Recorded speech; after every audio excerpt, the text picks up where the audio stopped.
अभी हमने अध्याय 11 बल तथा दाब में संपर्क बल के विषय में पढ़ा था, जिसमें हमने पेशीय बल और घर्षण के विषय में पढ़ा है बच्चों।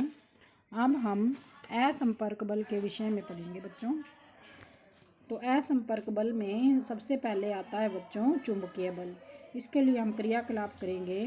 छड़ चुंबकों का एक युग्म लीजिए। चित्र 11.10 में दर्शाए अनुसार एक चुंबक को 3 गोल पेंसिलों या लकड़ी के बेलनों पर रखिए। अब दूसरे चुंबक के एक सिरे को बेलनों पर रखे चुंबक के सिरे के समीप लाइए। ध्यान रखिए कि दोनों चुंबक एक दूसरे को स्पर्श न करें। देखिए क्या होता है। अब चुंबक के दूसरे सिरे को बेलनों पर रखे चुंबक के उसी सिरे के समीप लाइए। प्रत्येक बार नोट कीजिए क्या होता है। जब दूसरे चुंबक को बेलन पर रखे चुंबक के समीप लाया जाता है तो देखिए बच्चों क्या होता है। दो चुंबकों के बीच आकर्षण तथा प्रतिकर्षण का प्रेक्षण करना है बच्चों हमें। क्या बेलनों पर रखा चुंबक दूसरे चुंबक को समीप लाने पर गति करने लगता है? क्या यह सदैव समीप आने वाले चुंबक की दिशा में गति करता है? ये प्रेक्षण क्या सुझाते हैं? इसका क्या अर्थ है कि चुंबकों के बीच कोई बल अवश्य ही कार्य कर रहा है। कक्षा 6 में आप सीख चुके हैं कि दो चुंबकों के समान ध्रुव एक दूसरे को प्रतिकर्षित करते हैं तथा असमान ध्रुव एक दूसरे को आकर्षित करते हैं। दो वस्तुओं के बीच आकर्षण तथा प्रतिकर्षण को भी खींचने या धक्का देने के रूप में देखा जा सकता है। क्या चुंबकों के बीच लगने वाले बल को देखने के लिए आपको इन्हें संपर्क में लाना पड़ता है? एक चुंबक दूसरे चुंबक पर बगैर संपर्क में आए ही बल लगा सकता है। चुंबक द्वारा लगाया गया बल असंपर्क बल का एक उदाहरण है बच्चों। इसी प्रकार चुंबक द्वारा किसी लोहे के टुकड़े पर लगाया गया बल भी असंपर्क है बच्चों। अब हम पढ़ेंगे दूसरा असंपर्क बल स्थिर वैद्युत बल। इसके लिए हम एक क्रियाकलाप करेंगे बच्चों। प्लास्टिक का एक स्ट्रॉ लीजिए और इसको लगभग 2 बराबर भागों में काट लीजिए। धागे की सहायता से एक टुकड़े को किसी मेज के किनारे से लटकाइए। अब स्ट्रॉ के दूसरे टुकड़े को अपने हाथ में पकड़िए और इसके स्वतंत्र सिरे को कागज की एक शीट से रगड़िए। स्ट्रॉ के रगड़े हुए सिरे को लटके हुए स्ट्रॉ के समीप लाइए। सुनिश्चित कीजिए कि दोनों टुकड़े एक दूसरे को स्पर्श न करें। आप क्या देखते हैं? अब लटके हुए स्ट्रॉ के स्वतंत्र सिरे को कागज की शीट से रगड़िए। फिर से दूसरे स्ट्रॉ के टुकड़े को, जिसे पहले ही कागज की शीट से रगड़ा जा चुका है, लटके हुए स्ट्रॉ के स्वतंत्र सिरे के समीप लाइए। अब आप क्या देखते हैं? देखिए बच्चों, चित्र में कागज से रगड़ा हुआ स्ट्रॉ दूसरे स्ट्रॉ को आकर्षित करता है, लेकिन यदि लटका हुआ स्ट्रॉ भी कागज की शीट से रगड़ा जाए तो यह उसे प्रतिकर्षित करता है बच्चों। कागज की शीट से रगड़ा जाने पर स्ट्रॉ स्थिर वैद्युत आवेश उपार्जित कर लेता है। ऐसा स्ट्रॉ आवेशित वस्तु का एक उदाहरण है बच्चों। एक आवेशित वस्तु द्वारा किसी दूसरी आवेशित अथवा अनावेशित वस्तु पर लगाया गया बल स्थिर वैद्युत बल कहलाता है बच्चों। वस्तुओं के संपर्क में न होने पर भी यह बल कार्य करता है, इसलिए स्थिर वैद्युत बल असंपर्क बल का एक अन्य उदाहरण है बच्चों। अब आप अध्याय 15 में विद्युत आवेशों के बारे में विस्तार से अध्ययन करेंगे बच्चों। अब हम पढ़ेंगे गुरुत्वाकर्षण बल के बारे में। आप जानते हैं, यदि कोई सिक्का या पेन आपके हाथ में छूट जाए तो यह धरती की ओर गिरता है। पेड़ से अलग होने के पश्चात पत्तियां या फल भी धरती की ओर ही गिरते हैं बच्चों। क्या कभी आपने सोचा है कि ऐसा क्यों होता है? जब सिक्का आपके हाथ में पकड़ा हुआ है तो यह विराम अवस्था में है। जैसे ही इसको छोड़ा जाता है यह नीचे की ओर गिरना आरंभ हो जाता है बच्चों। इससे स्पष्ट है कि सिक्के की गति की अवस्था में परिवर्तन होता है बच्चों। क्या इस पर बिना बल लगे ऐसा हो सकता है? यह बल कौन सा है? वस्तुएं पृथ्वी की ओर इसलिए गिरती हैं क्योंकि वह उन्हें अपनी ओर आकर्षित करती है। इस बल को गुरुत्व बल या केवल गुरुत्व कहते हैं बच्चों। यह एक आकर्षण बल है। गुरुत्व बल प्रत्येक वस्तु पर लगता है बच्चों।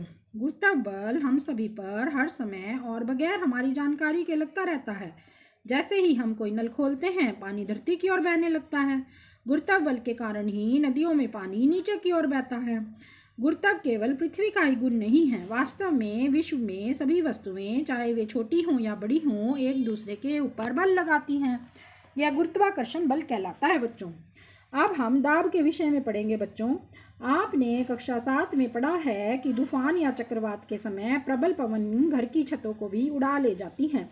आपने यह भी सीखा है कि पवन तथा चक्रवात वायु दाब के अंतर के कारण बनते हैं। क्या दाब तथा बल में कोई संबंध है? आइए पता लगाएं। किसी लकड़ी के तख्ते में एक कील को इसके शीर्ष से ठोकने का प्रयत्न कीजिए। क्या आप सफल हो पाते हैं? अब कील को नुकीले सिरे से ठोकने का प्रयत्न कीजिए। क्या आप इस बार इसे ठोक पाते हैं? देखिए बच्चों, लकड़ी के तख्ते में कील ठोकते हुए दिखाया गया है कैसे ठोकनी है हमें। तो बच्चों, सब्जियों को किसी कुंटित चाकू अथवा उसके बाद एक तीखे चाकू से काटने का प्रयास कीजिए। किस में आसानी है? क्या आपको ऐसा लगता है कि जिस क्षेत्रफल पर बल लगाया जाता है, उदाहरण के लिए कील के नुकीले सिरे पर, वह इन कार्यों को आसान बनाने में एक भूमिका निभाता है? बच्चों, किसी पृष्ठ के प्रति एकांक क्षेत्रफल पर लगने वाले बल को दाब कहते हैं। बच्चों, दाब बराबर बल बटा क्षेत्रफल, जिस पर यहाँ पर हम केवल उन बातों पर विचार करते हैं, उन बलों पर विचार करते हैं जो उस पृष्ठ के लंबवत हैं जिस पर दाब ज्ञात करना है। पहेली कहती है, अब मेरी समझ में आया कि कुलियों को जब भारी बोझ उठाना होता है तो वे अपने सिर पर एक कपड़े को गोल लपेट कर क्यों रखते हैं। इस प्रकार ये अपने शरीर के बोझ के संपर्क में आने वाले क्षेत्रफल को बढ़ा देते हैं, अतः उनके शरीर पर लगने वाला दाब कम हो जाता है और वे बोझ को आसानी से उठा सकते हैं। ये देखिए बच्चों, कुली है जो भारी बोझ को उठाते हुए। ध्यान दीजिए कि उपरोक्त व्यंजक में क्षेत्रफल हर में है, इसलिए यदि बल बराबर हो तो पृष्ठ का क्षेत्रफल जितना कम होगा उस पर दाब उतना ही अधिक होगा। कील के नुकीले सिरे का क्षेत्रफल उसके शीर्ष की अपेक्षा बहुत कम है, इसलिए वही बल कील के नुकीले सिरे को लकड़ी के तख्ते में ठोकने के लिए पर्याप्त दाब उत्पन्न कर देता है। बच्चों, क्या अब आप बता सकते हैं कंधे पर लटकाए जाने वाले थैलों में चौड़ी पट्टी क्यों लगाई जाती है? इन थैलों में बारीक पट्टी क्यों नहीं लगाई जाती? और काटने तथा सुराख करने वाले औजारों के किनारे सदैव तीक्ष्ण क्यों होते हैं? बच्चों, क्या द्रव और गैसों पर भी दाब डालता है द्वारा भी दाब लगता है? क्या यह भी उस क्षेत्रफल पर निर्भर होता है जिस पर बल कार्य करता है? आइए ज्ञात करें। द्रवों तथा गैसों द्वारा लगाया गया दाब, इसके विषय में पढ़ेंगे बच्चों। इसके लिए क्रियाकलाप करेंगे। पारदर्शी कांच की एक नली अथवा प्लास्टिक का पाइप लीजिए। पाइप या नली की लंबाई लगभग 25 सेंटीमीटर तथा इसका व्यास लगभग 5 से 7.5 सेंटीमीटर होना चाहिए। एक अच्छी पतली रबड़ की शीट भी लीजिए। आप गुब्बारे की रबड़ का प्रयोग भी कर सकते हैं। बच्चों, पाइप के एक सिरे पर रबड़ की शीट को तान कर खींच बांध दीजिए। पाइप को ऊर्ध्वाधर स्थिति में रखते हुए बीच में से पकड़िए। अपने किसी मित्र से पाइप में कुछ पानी उड़ेलने के लिए कहिए। क्या रबड़ की शीट बाहर की ओर फूल जाती है? पाइप में पानी के स्तंभ की ऊंचाई भी नोट कीजिए। पाइप में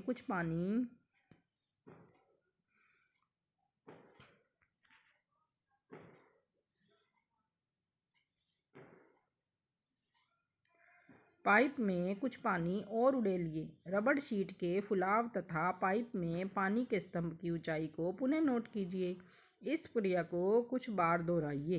क्या आप रबड़ शीट के फुलाव तथा पाइप में पानी के स्तंभ की ऊंचाई में कुछ अंतर देखते हैं? ये देखिए बच्चों, ये चित्र दिखाया गया है इसका। किसी बर्तन की तली पर पानी द्वारा लगाया जाने वाला दाब पानी के स्तंभ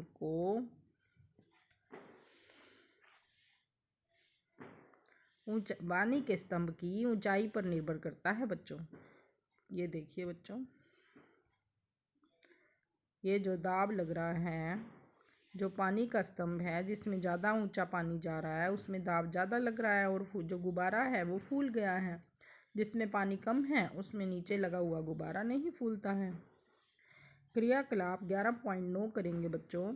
प्लास्टिक की एक बोतल लीजिए और आप उस पानी में मृद पेय का उपयोग भी मृद जो सॉफ्ट ड्रिंक की बोतल होती है बच्चों, उसका उपयोग भी कर सकते हैं।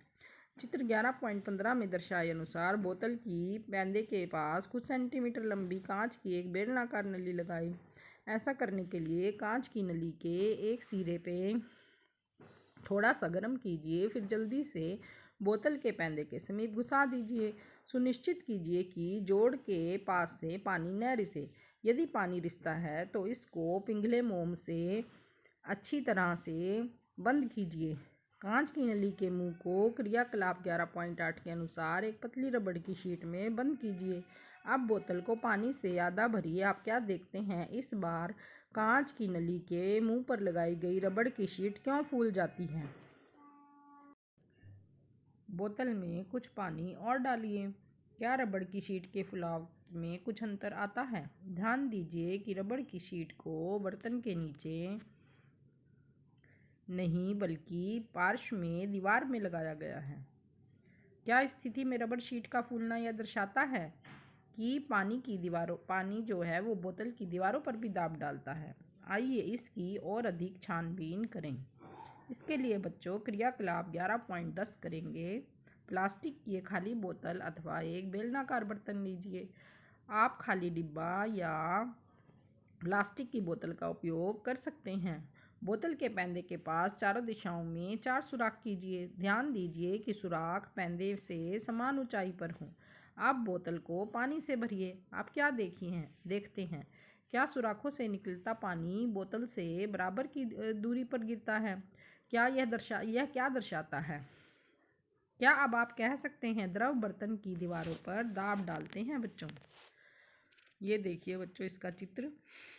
द्रव जो है वो बर्तन की दीवारों पर समान गहराई पर समान दाब डालते हैं।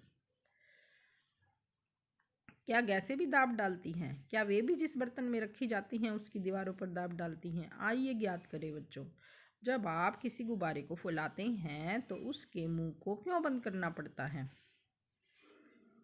जल संभरण के लिए प्रयोग किए जाने वाले पाइपों के लीक करते जोड़ों को या सुराखों को मैंने पानी के फुहारों की तरह को बाहर आते देखा है। क्या यह पानी द्वारा पाइप की दीवारों पर लगाए जाने वाले दाब के कारण नहीं है बच्चों? तो बच्चों यदि किसी फुलाए हुए गुब्बारे के मुंह को खोल दें तो क्या होता है? मान लीजिए आपके पास एक ऐसा गुब्बारा है जिसमें सुराख है। क्या आप इसे फुला पाएंगे? यदि नहीं तो क्यों?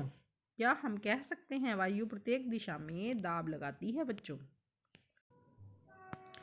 स्मरण कीजिए कि यदि साइकिल की ट्यूब में पंचर हो तो इसके अंदर की हवा का क्या होता है? क्या ये प्रेक्षण दर्शाते हैं कि वायु किसी फुलाए हुए गुब्बारे या साइकिल की ट्यूब के अंदर की दीवारों पर दाब डालती हैं? इस प्रकार हम कह सकते हैं कि गैसें जिस बर्तन में रखी जाती हैं उसकी दीवारों पर दाब डालती हैं बच्चों। तो अब हम वायुमंडलीय दाब के विषय में पढ़ेंगे बच्चों। हम जानते हैं कि हमारे चारों ओर वायु है। वायु के इस आवरण को वायुमंडल कहते हैं बच्चों। वायुमंडलीय वायु पृथ्वी के तल से कई किलोमीटर ऊपर तक फैली हुई है। इस वायु द्वारा लगाए गए दाब को वायुमंडलीय दाब कहते हैं। हम जानते हैं कि प्रत्येक एकांक क्षेत्रफल पर लगने वाले बल को दाब कहते हैं बच्चों। यदि हम एक इकाई क्षेत्रफल की कल्पना करें तो इसके ऊपर वायु से भरा एक लंबा बेलन खड़ा हुआ माने, तब इस बेलन में वायु पर लगने वाला गुरुत्व बल वायुमंडलीय दाब के बराबर होगा बच्चों।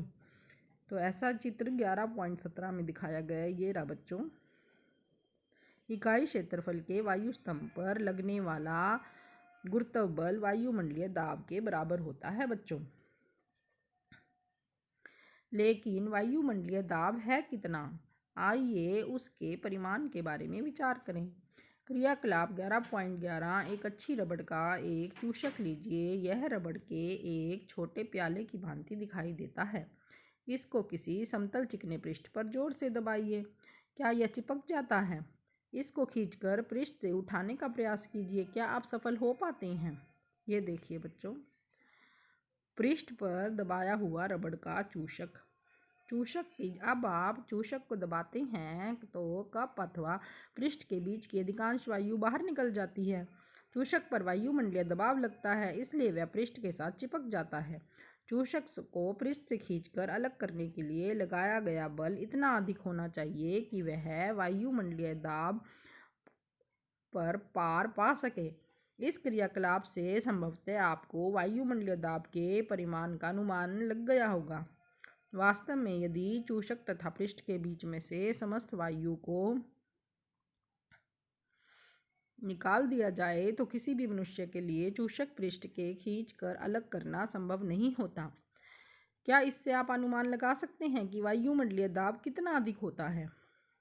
यदि मेरे सिर का क्षेत्रफल 15 गुना 15 सेंटीमीटर हो तो मेरे सिर पर वायु कितना बल लगाती है? एक 15 बाय 15 क्षेत्रफल तथा वायुमंडल की ऊंचाई के बराबर के स्तंभ के वायु के कारण लगने वाला बल लगभग 225 किलोग्राम द्रव्यमान के किसी पिंड पर लगने वाले गुरुत्व बल के बराबर होता है बच्चों।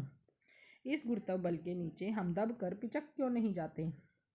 इसका कारण है कि हमारे शरीर के अंदर का दाब भी वायुमंडलीय दाब के बराबर है बच्चों, और यह बाहर के दाब को संतुलित कर देता है। ये देखिए बच्चों, चित्र दिखाया गया है आपके सिर पर वायुमंडलीय दाब का। क्या आप जानते हैं बच्चों कि 17वीं शताब्दी में जर्मनी के एक वैज्ञानिक ओटो वॉन गॉरिक ने बर्तनों में से वायु बाहर निकालने के एक पंप का आविष्कार किया था बच्चों। इस पंप की सहायता से इन्होंने एक नाटकीय ढंग से वायु दाब के बल का प्रदर्शन किया। उन्होंने धातु के 2 खोखले अर्धगोले लिए जिसमें प्रत्येक का व्यास 51 सेंटीमीटर था। इन गोलों को एक साथ जोड़कर उनके बीच की वायु निकाल दी गई और प्रत्येक अर्धगोले पर 8 घोड़े विपरीत दिशा में खींचकर अलग करने के लिए लगाए गए। लेकिन वायु दाब का बल इतना अधिक था कि उसे घोड़े भी अर्धगोलों को अलग नहीं कर पाए बच्चों। ये देखिए बच्चों, चित्र में दिखाया गया है अर्धगोलों को खींचते हुए घोड़े। इसी के साथ बच्चों यह अध्याय हमने पूरा समाप्त कर लिया है। आप इसको ध्यान से सुनें, पढ़ें और याद रखें। धन्यवाद बच्चों।